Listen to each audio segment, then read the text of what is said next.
ಶ್ರೀಕೃಷ್ಣಾಯ ನಮಃ. ವಸುದೇವಸುತಂ ದೇವಂ ಕಂಸಚಾಣೂರಮರ್ದನಂ ದೇವಕೀ ಪರಮಾನಂದಂ ಕೃಷ್ಣಂ ವಂದೇ ಜಗದ್ಗುರುಂ. ಬ್ರಹ್ಮಸ್ಥಾನ ಸರೋಜ ಮಧ್ಯವಿಲಸಚ್ಛೀತಾಂಶು ಪೀಠಸ್ಥಿತಂ ಸ್ಫೂರ್ಜತ್ಸೂರ್ಯರುಚಿಂ ವರಾಭಯಕರಂ ಕರ್ಪೂರಕುಂದೋಜ್ವಲಂ ಶ್ವೇತಸ್ರಗ್ವಸನಾನುಲೇಪನಯುತಂ ವಿದ್ಯುದ್ರುಚಾ ಕಾಂತಯಾ ಸಂಶ್ಲಿಷ್ಟಾರ್ಧತನುಂ ಪ್ರಸನ್ನವದನಂ ವಂದೇ ಗುರುಂ ಸಾದರಂ. ಶ್ರೀಗುರುಭ್ಯೋ ನಮಃ. ಲಂಬೋದರಂ ಪರಮಸುಂದರಮೇಕದಂತಂ ರಕ್ತಾಂಬರಂ ತ್ರಿನಯನಂ ಪರಮಂ ಪವಿತ್ರಂ ಉದ್ಯದ್ದಿವಾಕರಕರೋಜ್ವಲಕಾಯಕಾಂತಂ ವಿಘ್ನೇಶ್ವರಂ ಸಕಲವಿಘ್ನಹರಂ ನಮಾಮಿ. ತ್ವಾಂ ದೇವ ವಿಘ್ನಧಲನೇತಿ ಚ ಸುಂದರೇತಿ ಭಕ್ತಿಪ್ರಿಯೇತಿ ಸುಖದೇತಿ ಫಲಪ್ರದೇತಿ ವಿದ್ಯಾಪ್ರದೇತ್ಯಗಹರೇತಿ ಚ ಯೇ ಸ್ತುವಂತಿ ತೇಭ್ಯೋ ಗಣೇಶವರದೋ ಭವನಿತ್ಯಮೇವ. ಶ್ರೀಮಹಾಗಣಪತಯೇ ನಮಃ.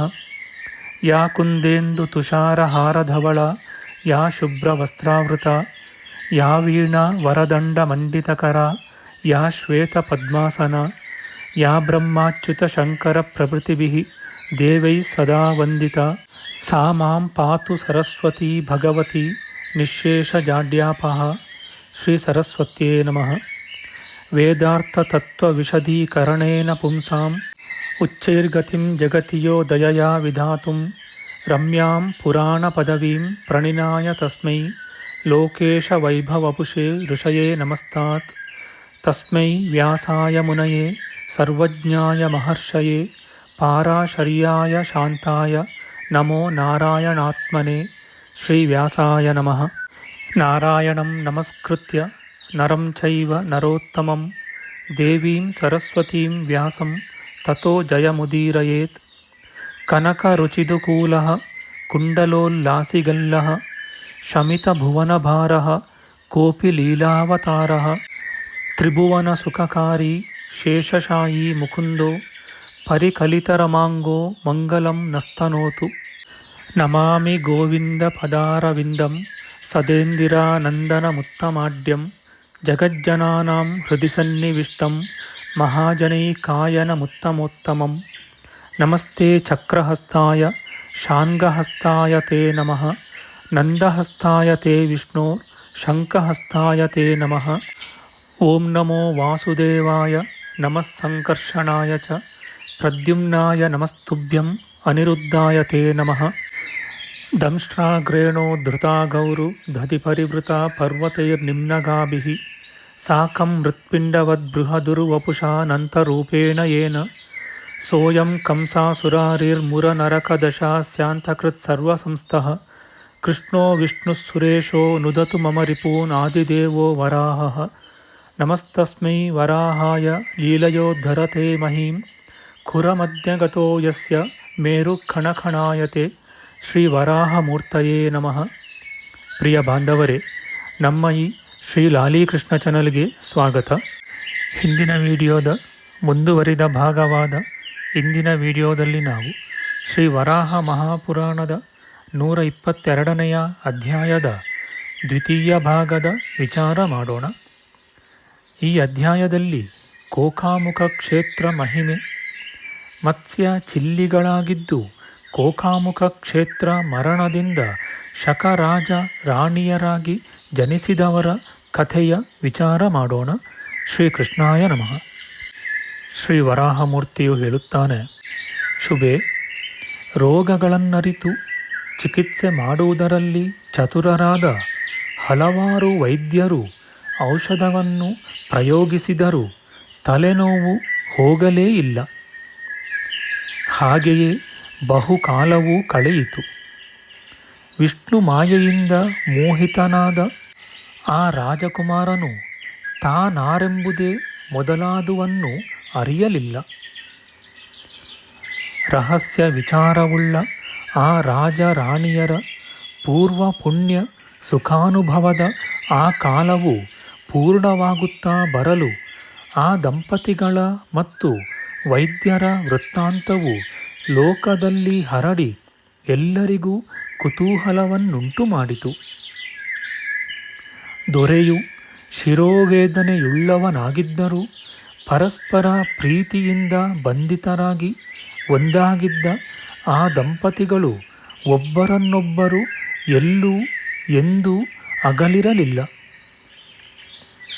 ಬಳಿಕ ಸರ್ವಾಂಗ ಸುಂದರಿಯಾದ ಆಕೆಯು ಪತಿಯನ್ನು ನೋಡಿ, ನಿನಗೆ ಮಂಗಳವಾಗಲಿ, ನಿನಗೆ ತಲೆನೋವು ಬರುತ್ತದೆ. ನಾನಾ ಶಾಸ್ತ್ರ ವಿಶಾರದರಾದ ಹಲವಾರು ವೈದ್ಯರು ಚಿಕಿತ್ಸೆ ಮಾಡುತ್ತಾರೆ, ಆದರೂ ನೋವು ತಪ್ಪುವುದೇ ಇಲ್ಲ. ಕಾರಣವೇನೆಂಬುದನ್ನು ನಾನು ನಿನ್ನ ಪ್ರೀತಿಪಾತ್ರಳಾಗಿದ್ದರೆ ನಿಜವಾಗಿ ಹೇಳು ಎಂದಳು. ಪ್ರಿಯೆಯು ಹೀಗೆ ಕೇಳಲು ಆ ರಾಜಕುಮಾರನು, ಭದ್ರೆ, ಈ ದೇಹವು ಸರ್ವ ರೋಗಗಳಿಂದ ಕೂಡಿದುದೆಂಬುದನ್ನು, ಮನುಷ್ಯ ಜನ್ಮವೇ ಸುಖ ದುಃಖಗಳಿಂದ ಕೂಡಿದುದೆಂಬುದನ್ನು ಮರೆತೆಯೇನು? ಸಂಸಾರ ಸಾಗರವನ್ನೇರಿರುವ ನನ್ನನ್ನು ಹೆಚ್ಚಾಗಿ ಕೇಳಬಾರದು ಎಂದನು. ತಿಳಿಯಲು ಇಚ್ಛೆಯುಳ್ಳ ಅವಳಿಗೆ ರಾಜಕುಮಾರನು ಹೀಗೆ ಹೇಳಿ ಬಹಳ ದಿನಗಳು ಕಳೆಯಲು ಒಂದಾನೊಂದು ದಿನ ಹಾಸಿಗೆಯ ಮೇಲೆ ಆ ದಂಪತಿಗಳು ಮಲಗಿರುವಾಗ ರಾಜಪುತ್ರಿಯು ತಿರುಗಿಯೂ ಪ್ರಿಯನನ್ನು ಕೇಳಿದಳು, ನಾಥ, ನಾನು ಹಿಂದೆ ಕೇಳಿದುದನ್ನೇ ಹೇಳು. ನಿನ್ನ ಮಾತು ಅಭಿಪ್ರಾಯ ಗರ್ಭಿತವಾಗಿದೆ, ಏಕೆ ಬಿಚ್ಚಿ ಹೇಳುವುದಿಲ್ಲ? ಇದರಲ್ಲಿ ಗುಟ್ಟೇನಾದರೂ ಇದೆಯೇ? ನನ್ನೆದುರಿಗೆ ಏಕೆ ಬಚ್ಚಿಡುತ್ತೀಯೇ?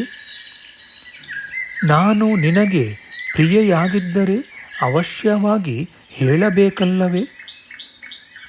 ಹೀಗೆಂದು ನಿರ್ಬಂಧದಿಂದ ಕೇಳಿಸಿಕೊಂಡ ಶಕಾಧಿಪತಿಯಾದ ಆ ರಾಜಕುಮಾರನು ಆ ಪ್ರಿಯೆಯಲ್ಲಿ ಪ್ರೀತಿಯಿಂದ ಬಹುಮಾನಪೂರ್ವಕವಾಗಿ ಹೀಗೆ ಹೇಳಿದನು, ಭದ್ರೆ, ಮನುಷ್ಯ ಭಾವವನ್ನು ಮರೆತು ಹಿಂದಿನ ಆ ಜನ್ಮವನ್ನು ಜ್ಞಾಪಿಸಿಕೊ. ಅಲ್ಲದೆ ಪೂರ್ವ ಜನ್ಮವನ್ನು ಕೇಳುವುದರಲ್ಲಿ ನಿನಗೆ ಕುತೂಹಲವಿದ್ದರೆ ನನ್ನ ತಾಯಿ ತಂದೆಗಳ ಬಳಿಗೆ ಹೋಗಿ ಅವರನ್ನೊಪ್ಪಿಸು.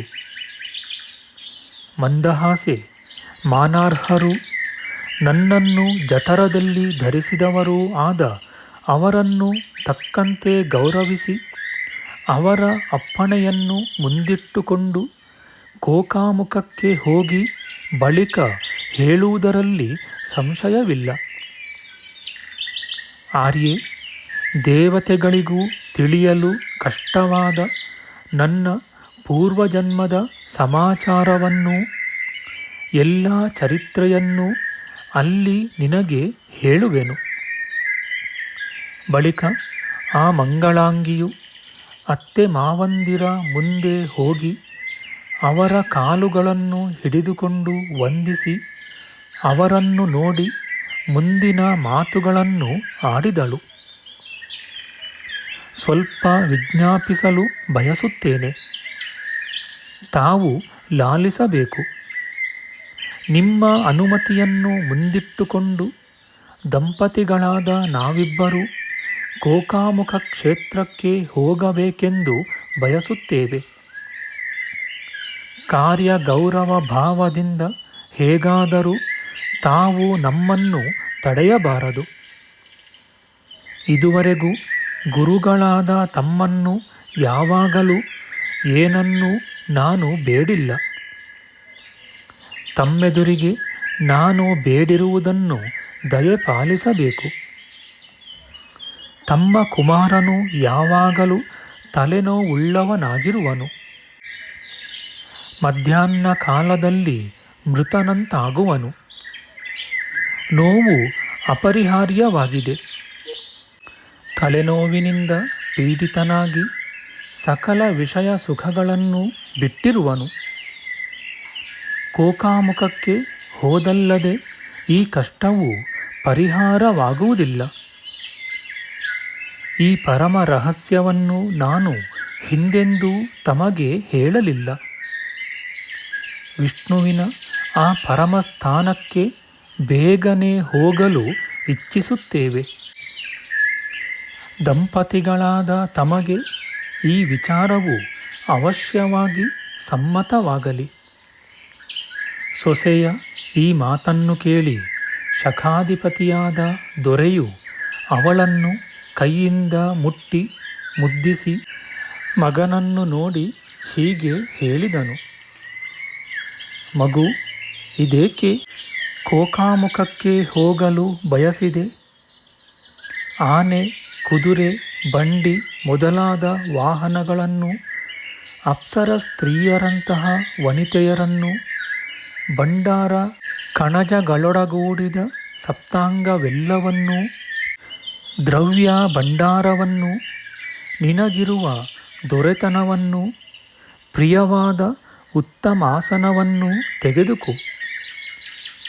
ಪುತ್ರೋತ್ತಮ, ನನ್ನ ಪ್ರಾಣಗಳು, ಮುಂದಿನ ಸಂತಾನವು ನಿನ್ನ ಮೇಲೆ ನಿಂತಿವೆ.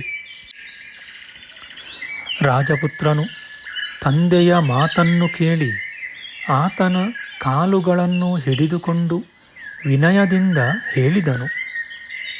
ಅಪ್ಪ, ನನಗೆ ರಾಜ್ಯ, ಕೋಶ, ವಾಹನ, ಸೈನ್ಯ ಇವಾವುವೂ ಬೇಡ. ತಲೆನೋವಿನಿಂದ ಪೀಡಿತನಾದ ನಾನು ಶ್ರೇಷ್ಠವಾದ ಆ ಕೋಕಾಮುಖ ಕ್ಷೇತ್ರಕ್ಕೆ ಬೇಗನೆ ಹೋಗಲು ಬಯಸುತ್ತೇನೆ. ತಂದೆಯೇ, ನಾನು ಬದುಕಿದ್ದರೆ ಈ ರಾಜ್ಯ, ಕೋಶ, ಬಲ ಮೊದಲಾದುವೆಲ್ಲವೂ ನನ್ನವೇ ಎಂಬುದರಲ್ಲಿ ಸಂಶಯವಿಲ್ಲ. ಅಲ್ಲಿಗೆ ಹೋಗುವುದರಿಂದಲೇ ನನ್ನ ಶಿರೋವೇದನೆಯು ತಪ್ಪುವುದು. ಶಕಾಧಿಪತಿಯಾದ ಆ ದೊರೆಯು ಮಗನು ಹೇಳಿದುದನ್ನು ಸರಿಯೆಂದು ನಿರ್ಣಯಿಸಿ, ಮಗು, ಕೋಕಾಮುಖಕ್ಕೆ ಹೋಗು, ನಿನಗೆ ಶುಭವಾಗಲಿ ಎಂದು ಅನುಮತಿಸಿದನು. ಕೋಕಾಮುಖಕ್ಕೆ ಹೊರಟ ರಾಜಪುತ್ರನೊಡನೆ ಪಟ್ಟಣಿಗರಾದ ವೈಶ್ಯ ವರ್ತಕರು, ಉತ್ತಮ ಸ್ತ್ರೀಯರು ಪ್ರಯಾಣ ಮಾಡಿದರು. ಬಳಿಕ ಬಹುದಿನಗಳ ಮೇಲೆ ಅವನು ಕೋಕಾಮುಖ ಕ್ಷೇತ್ರವನ್ನು ಸೇರಿದನು. ಅಲ್ಲಿಗೆ ಹೋದ ಬಳಿಕ ರಾಜಪುತ್ರಿಯು ಪತಿಯನ್ನು ನೋಡಿ, ನಾನು ಹಿಂದೆ ನಿನ್ನಲ್ಲಿ ಯಾವುದನ್ನು ಪ್ರಶ್ನಿಸಿದೆನೋ, ನೀನು ಯಾವುದನ್ನು ಕೋಕಾಮುಖದಲ್ಲಿ ಹೇಳುವೆನೆಂದೆಯೋ ಅದನ್ನು ಈಗ ನನಗೆ ಹೇಳು ಎಂದಳು.